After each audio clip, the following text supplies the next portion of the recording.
Hello and welcome to everyone. आज हम quadrature का पार्ट 5 करेंगे। इसके पहले फ्रॉम 1 to 4 मैंने कवर कर दिया है और ये 1 to 4 में मैंने बेसिक टू एडवांस लेवल तक के सारे कॉन्सेप्ट मैंने डिस्कस कर दिए हैं, जिससे मैंने कॉन्सेप्ट के अलावा कुछ क्वेश्चंस की सीरीज भी मैंने आपको बताई थी और कुछ स्टडी, कुछ केस 1 2 3 4 करके केसेस भी मैंने डिस्कस किए थे। और क्योंकि जैसा है कि ये टॉपिक जो कि थोड़ा सा लोगों को डिफिकल्ट लगता है, डिफिकल्ट इसलिए लगता है क्योंकि वो लिमिट फाइंड आउट नहीं कर पाते और इंटीग्रेशन वगैरह में कुछ प्रॉब्लम होती है उनको, और ग्राफ प्लॉट नहीं कर पाते। तो ये सारी चीज़ें मैं जो डिस्कस कर रहा हूँ, तो ये सारी चीज़ें अगर आप वॉच कर लेते हैं तो कोई भी एग्जाम का लेवल का क्वेश्चन हो आप सारे के सारे अटेम्प्ट कर सकते हैं बहुत आसानी के साथ, क्योंकि टॉपिक ज़्यादा है कठिन नहीं। ठीक है, देखते हैं। तो आज का जो मैंने क्वेश्चन लिया है, find the area between the curve Y square equals to 4ax and X square equals to 4ay। सबसे पहला क्वेश्चन इसमें ये होना चाहिए कि सर ये कर्व हम प्लॉट कैसे करेंगे। सबसे पहला क्वेश्चन ये आपका होना चाहिए कि how to plot this curve, क्योंकि आप कर्व प्लॉट नहीं कर पाएंगे तो आप क्वेश्चन कर ही नहीं पाएंगे। आपको सबसे पहले इस दोनों बेसिक कर्व्स के बारे में आपको थोड़ी चीजें पता होनी चाहिए। अगर आप ये चीज नहीं जानते तो आपको दिक्कत हो सकती है। ठीक है, तो देखिए एक्चुअल में क्या है, ये जो कर्व है ये एक पैराबोला कर्व है, परवलय का कर्व है। ठीक है, तो ये सारी चीजें आप करने के लिए जब जाओगे, अगर मैं एक्चुअल में इसको ड्रॉ करूँ ना, एक्स स्क्वायर इसको देखो, अगर ड्रॉ करूँ तो क्या हो जाएगा, एक तो बनेगा x square equal to 4ay और एक बनेगा वाई स्क्वायर इक्व टू 4ax। एक एक्स एक्सिस पे ड्रॉ होगा, दूसरा वाई एक्सिस पे ड्रॉ होगा। ठीक है, तो दोनों कैसे आप ड्रॉ करोगे, देखो अगर मैं बोलूँ आपसे x square equal to 4ay, अगर 4ay अगर बोलता है तो ये कुछ ऐसा बनेगा, वाई एक्सिस के लॉन्ग कुछ ऐसा बनेगा। ठीक, हमने कहा Y square equal to 4a, ये x square equal to 4ay है, 4ay। हमने कहा वाई स्क्वायर इक्व टू 4ax अगर ड्रॉ करना होगा तो कैसे बनेगा, मैं बताता हूँ। ये कुछ ऐसा बनेगा, ये भी क्या है आपका परवलय है। तो ध्यान से इसमें देखिए, ये तो मैंने आपको ये दोनों का सिस्टम बता दिया। ये आपका क्या है, वाई स्क्वायर इक्व टू 4ax। ये दोनों, इन दोनों का कर्व है, कैसे ड्रॉ करते हैं एक्स और वाई एक्सिस पे। तो ये तो ड्रॉ मैंने कर दिया। ठीक है, अब इसमें क्वेश्चन ये उठता है कि सर ये जो हमें बाउंडेड एरिया निकालना है, ये बाउंडेड एरिया का मतलब ये वाला एरिया दोनों कवर कर रहे हैं, ये एरिया फाइंड आउट करना, कैसे फाइंड आउट करेंगे। तो इसको फाइंड आउट करने के लिए दो तरीके हैं, या फिर आपको सबसे इंपॉर्टेंट चीज क्या है, आपको इस वाले पॉइंट का कर्व चाहिए और इस वाले पॉइंट का कर्व चाहिए, है ना। जहां दोनों का इंटरसेक्शन पॉइंट है, दोनों कर्व का इंटरसेक्शन पॉइंट अगर आप फाइंड आउट कर लोगे तो आपको दोनों का इंटरसेक्शन पॉइंट पता लग जाएगा, तो आपको ये लग जाएगा कि इसके लिमिट्स क्या है। ठीक है, तो ये तो हो गई बेसिक बात, है ना। अब इस चीज को मैं आपको थोड़ा सा देखो, एक चीज और दिमाग में क्वेश्चन ये भी आना चाहिए कि अगर हमने लिमिट ये चीजें कर ली तो हम लिमिट कैसे लिखेंगे। देखो यार, ये चीज अगर आप यहाँ पे अगर वैल्यू का फाइंड आउट कर लेते हो ना, ये वाली चीज, है ना, सबसे पहले आपका टास्क ये होना चाहिए कि इन दोनों के कोऑर्डिनेट्स क्या है। ठीक है, ये कैसे फाइंड आउट करोगे, कभी भी अगर आपको कोऑर्डिनेट फाइंड आउट करने होते तो जो आपको दी रखी होती है, इक्वेशन दी रखी है कर्व की, उन दोनों को इक्विलेट करके सॉल्व कर लेते हैं। इक्विलेट का मतलब दोनों से कुछ एक रिलेशन निकालते हैं, उसको सॉल्व करते हैं। सॉल्व करोगे तो क्या हो जाएगा, हमको पता है वाई स्क्वायर इक्व टू क्या है 4ax, एक वैल्यू ये दे रखी है, एक दे रखा है x square equal to 4ay। ये दो प्लॉटिंग दे रखी है, हमें दो चीजें दे रखी है। अगर इक्वेशन नंबर 2 से देखा जाए, मैं इसको अगर 1 कर लूं और दूसरे वाले को 2 कर लेता हूं। ठीक है, अगर यहाँ से x की वैल्यू देखा, y की वैल्यू देखा जाए तो क्या हो जाएगा, यहाँ से अगर आप प्रच्छांतक करोगे तो एक्स स्क्वायर ओवर क्या हो जाएगा 4a हो जाएगा। इतना हो गया।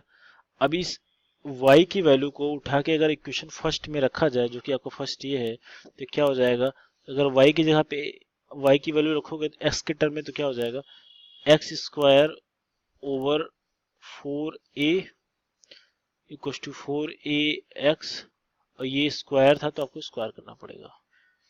ठीक है, सॉल्व करोगे तो x पावर 4 यहाँ पे बन जाएगा और नीचे क्या हो जाएगा 4 4 जा 16 ये हो जाएगा, है ना, इक्व टू 4ax, है ना। इस चीज को अगर सॉल्व किया जाए तो क्या हो जाएगा, इसको लिखोगे तो क्या हो जाएगा, X power 4 equals to 64 A square X, ऐसा कुछ हो जाएगा, है ना। अब इसको ध्यान से अगर देखिएगा, मैं एक वन साइडेड कर दूं इसको, तो X power 4 minus 64 A square X equals to 0 हो जाएगा। अब इसमें आप क्या कर सकते हैं, इसमें अगर x कॉमन ले लेंगे तो क्या हो जाएगा, X Q minus 64 A square equals to 0। अब कोई भी इक्वेशन अगर 0 के इक्वल रहता है तो दोनों टर्म, ये वाली वैल्यू अलग अलग 0 के बराबर होगी। तो एक बार x की वैल्यू 0 के बराबर रखोगे तो क्या हो जाएगी, x की वैल्यू 0 मिल जाएगी। अगर दोबारा रखेंगे तो क्या हो जाएगा, X Q minus 64 A square equal to का 0 रखेंगे तो क्या हो जाएगा, ये हो जाएगा आपका, जस्ट ए मिनट, कुछ फॉल्ट हो गया है यहाँ पे। अगर इसका भी स्क्वायर करेंगे तो 16 ए स्क्वायर हो जाएगा, 64 ए क्यूब हो जाएगा, ठीक है। यहाँ पे ए क्यूब है, यहाँ पे ए क्यूब है, तो ये एक्स क्यूब इक्वल टू क्या हो जाएगा, 64 ए क्यूब हो जाएगा। अगर दोनों बच्चों का अगर घनमूल निकालो तो x बराबर क्या हो जाएगा, 4a। तो x की हमें दो लिमिट पता लग गई, वैल्यूज पता लग गई, एक 0 है, एक 4a है ना। तो अगर आपको ये चीज़ समझ में आ चुकी है, देखिए मैं इसकी अगर प्लॉटिंग अप करूँ, अगर इस क्वेश्चन की प्लॉटिंग फिर से करूँ, एक बार मैं आपको रफली दिखा देता हूँ। अगर प्लॉटिंग फिर से किया जाए तो ये कुछ ऐसा हमारा अगर हमने बनाया था, ये कुछ ऐसा है। ये हमारा क्या था, ये शेडेड रीजन था। हमें x की वैल्यू 4a पता लग गई, मतलब ये वाली वैल्यू यहाँ x इक्वल टू क्या है, 4a है। इसका मतलब इस वाले पॉइंट की वैल्यू क्या हो जाएगी, 4a, 4a। और इस वाले पॉइंट की वैल्यू अगर 0 आई तो मतलब क्या हो जाएगा, ये 0 है, 0, 0, x बराबर 0 है। यहाँ पे हमें यही दोनों पॉइंट पता करने थे, हमने जो कि पता कर लिया, ठीक है। अब इसकी अगर लिमिट रखा जाए, एक्चुअल में इसकी लिमिट तो पता लग गई, इसकी जब लिमिट अगर हम देख लें, सारी चीज़ें क्लियर है ना। अगर सारी चीज़ें क्लियर हैं तो अब देख लेते हैं अगले पेज में। अब हमें एरिया बाउंडेड बाय कर्व निकालना है। अगर area bounded by curve find out करना है, देखो एरिया बाउंडेड बाय कर्व क्या है, देख लो आप, ये हमारा एक्चुअल में यही है।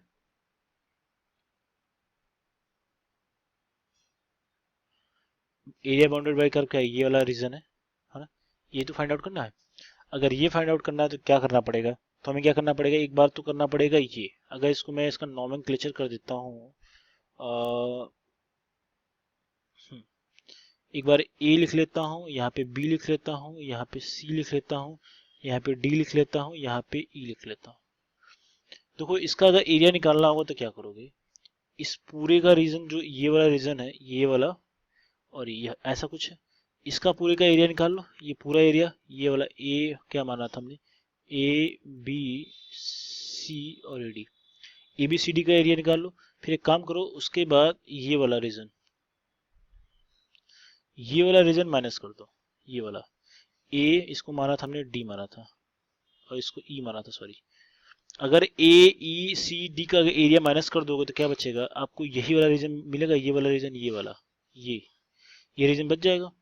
यही रीजन हमें पता करना था, ये वाला रीजन, हाँ ये रीजन बच जाएगा। तो एग्जैक्टली वही चीज हम यहाँ पे भी करेंगे। अब देख लीजिए, एरिया बाउंडेड बाय कर्व निकालना हो तो क्या हो जाएगा, जैसा कि हमने इसका नाम दिया, क्या एरिया बाउंडेड बाय कर्व करोगे क्या हो जाएगा, ये इसके बराबर हम लिख सकते हैं, area bounded by, area bounded by, ये चीजें आपको समझ में आ रही है। एरिया बाउंडेड बाई क्या रीजन मैंने बताया था, A B C D C E, A B C, A B C E A, है ना, minus area bounded by, area bounded by, area bounded by क्या हो जाएगा, A D C, A D C C E ए, ठीक है। ये दोनों curve हो जाएंगे। इसको सॉल्व करना बहुत आसान है। अब देखिए, अब देख लेते हैं, area of A B C E, एक अगर उसका एरिया निकाला जाए तो क्या हो जाएगा, वो है, देखो दोनों y के टर्म में लिखेंगे और हमें लिमिट पता है 0 to 4a, y1 इसको मान लो और इसको मान लो, उस वाले को अगर माइनस करोगे, इस पूरे में से इसको माइनस करोगे क्या हो जाएगा, मान लो इसकी लिमिट, इसकी फंक्शन को हमने y2 मान लिया, 0 to क्या है 4a, है ना। अगर वाई के टर्म में इसकी वैल्यू अगर देखा जाए, इसका एक्चुअल में ग्राफ क्या हो जाएगा, इसका जो फंक्शन क्या हो जाएगा, ये अपर वाले का है, ये अपर वाले का हिसाब किताब है, और ये लोअर वाले का है ना। लोअर वाला जब माइनस करोगे तो पूरा दोनों का शेडेड रीजन में पता लग जाएगा। ठीक है, अब हमें मालूम है 0 to 4a, 0 to 4a। अगर y1 की वैल्यू देखा जाए तो y1 की वैल्यू एक्चुअल में क्या है, y1 की वैल्यू हमने निकाला था x के टर्म में, जब निकाला था x² = 4ay। अगर y की वैल्यू अगर यहाँ से देखो ध्यान से आप, एक मिनट को, अगर एक मिनट को, x² = 4ay था। अगर y के टर्म में निकालोगे तो क्या हो जाएगा, x² over, sorry sorry sorry sorry, y बराबर क्या हो जाएगा, x² / 4a। अगर इसको y, हाँ, एक तो ये y के टर्म में एक आ गया, ये सेकंड वाले का है। और अगर फर्स्ट वाले के लिए बात करोगे तो क्या हो जाएगा, y² = 4ax। अगर y की टर्म में लिखोगे क्या हो जाएगा, अंडर रूट 4ax। या फिर इसको सिंप्लीफाइड करोगे तो क्या हो जाएगा, 2√ax, ऐसे लिखा जा सकता है। ये दो चीजें हैं और ये y1 है। ठीक, अब इस चीज को डायरेक्टली रखते हैं। हाँ, अगर इसको रखा जाएगा तो क्या हो जाएगा, चाहो तो आप इसको, ठीक है,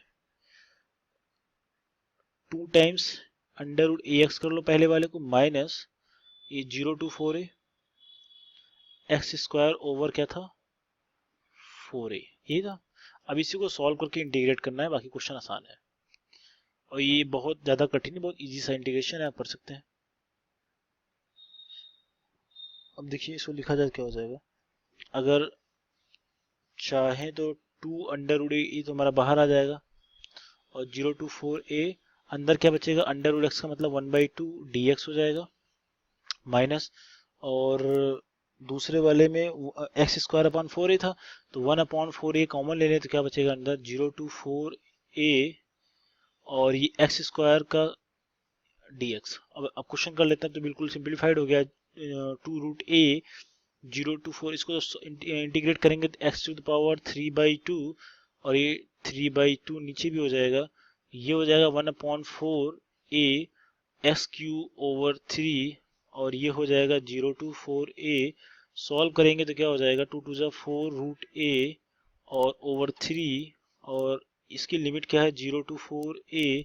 तो सॉल्व किया जाएगा तो 4a √3/2, 0 माइनस करेंगे तो पूरी वैल्यू 0 हो जाएगी, अपॉन माइनस करेंगे तो 1/4a, x³ करोगे तो 4 4 16 64a³, और चाहे तो यहाँ पे 3 कॉमन लिया जा सकता था, और -0 करोगे तो पूरी वैल्यू 0, ये हो जाएगा। इसमें कुछ कट रहा हो तो काट सकते हैं, 4/√3, 1.5 और 1 हो जाएगा, और दूसरे वाले ब्रैकेट में क्या हो जाएगा, अंडर रूट 4a इतना हो जाएगा, और 4 3 12 हो जाएगा, 4 से कैंसिल करो कितना हो जाएगा, 4 1 4, 4 6 24, 16/3a³ यहाँ से मिल जाएगा। और अब इसका मल्टीप्लिकेशन इसमें कर लीजिए, कितना आ जा रहा है देख लीजिए, और थोड़ा सा अगर मल्टीप्लिकेशन किया जाएगा तो क्या हो जाएगा, 4 4 16 और 2 32 तो वैसे हो जा रहा है, और under root a into under root a करोगे तो क्या हो जाएगा, ये a हो जाएगा यहाँ से ओवर 3। ठीक, और यहाँ से क्या मिला था दूसरे वाले में, 16/3a²।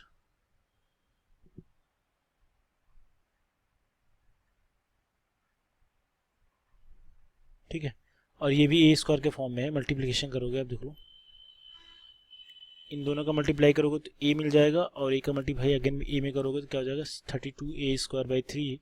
अब इसको सॉल्व कर लीजिए, ये आ जाएगा 16/3a² यूनिट, ये इसका एरिया है। क्वेश्चन थोड़ा सा बड़ा जरूर है, बट इसमें बहुत सारी चीज़ें हैं।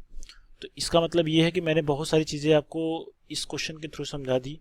इसका इंटीग्रेशन करना, इसकी लिमिट देखो, ये चीज़ें जो मैंने किया है ना, ये चीज़ स्टूडेंट को इसी में प्रॉब्लम होती है। ये सारी चीज़ जो लिमिट मैंने डिसाइड किया, ये सारी चीज़ें किया, इसमें आपको प्रॉब्लम है।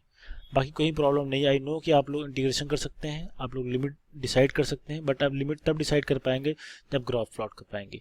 ये सारी चीज़ें आप तभी सीख कर पाएंगे जब आपको चीज़ें समझ में आ रही होंगी। ठीक है, तो आपको इस क्वेश्चन से बहुत कुछ सीखने को मिलेगा, आई होप, इस सारी चीज़ कुछ वीडियो से।